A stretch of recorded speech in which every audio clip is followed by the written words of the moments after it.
Eric Trump just will not stop lying about how horrible his father was as president of the United States, but specifically about how much money his dad pocketed while serving as president of the United States.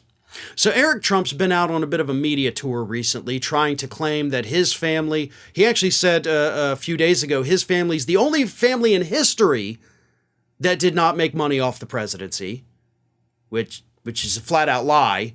I mean, you actually literally made more money than any other administration in the history of the United States.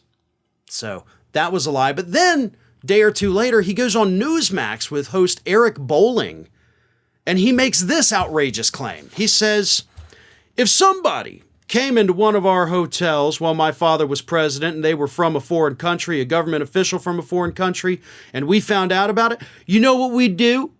We donate all the money from that margarita they bought at the bar back to the U.S. Treasury.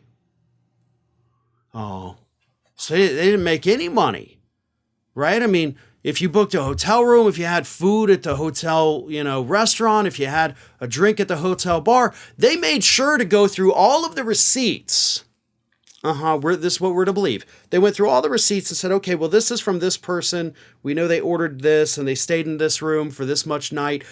Hey, U.S. Treasury, here's money.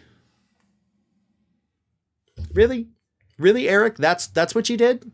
You guys are just sitting there writing checks every day to the U.S. Treasury like, here you go.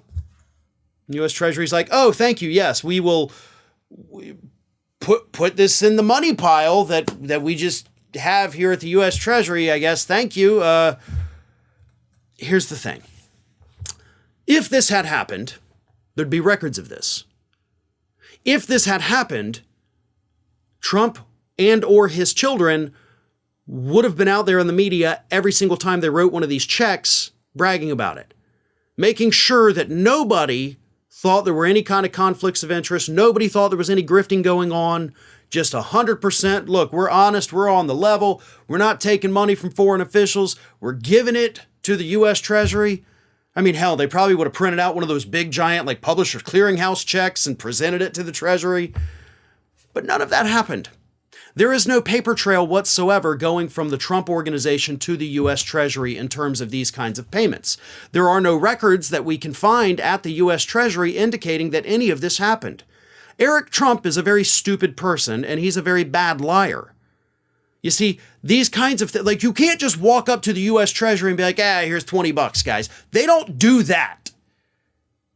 This is a government building. The bureaucracy is insane. There are paper trails for each and everything that happened there for very good reason. And Eric Trump is so dumb that he doesn't even think these lies through. He's like, nobody's going to know that I'm lying unless somebody picks up the phone and says, hey, we're with this news outlet. Can you verify this? And they're like, yeah, that didn't happen. Thanks. But the reason he is doing this at all, of course, by the way, the Trump organization pocketed more than $2 billion while Trump was president. His net worth increased, I think, by $1.7 billion. I actually talked about it the other day over at Ring of Fire. So there was a lot of money changing hands. We also, of course, have reports that Saudi Arabia, government officials would rent out huge blocks of rooms in Trump's then D.C. hotel, pay in advance, but never use the rooms. So they were just using that to basically funnel money to Donald Trump, and that money never made it back to the U.S. Treasury. Eric Trump is a friggin' liar. But he's out there trying to spin this tale because he wants to convince everybody that the Biden family is corrupt. The Biden family's getting all the money from the foreign countries. Me and my poor family with the last name of Trump, we never did anything wrong. And just don't ask the kids with cancer at that charity if I did anything wrong. I don't want to know their opinions. Right, Eric? Because let's not forget what a slime ball you are. You truly are just a genuinely despicable, horrible human being. But it's nice to see that you haven't changed one bit, and you're going to keep lying to everybody because you think you can get away with it because you think everybody is dumber than you. Hey everyone, this is Aspen. And did you know that for the low cost of $0 per day, you can subscribe to the Fair and Balanced YouTube channel? We also encourage you to like, comment, and share. But again, click that subscribe button and help Aspen not be so grumpy.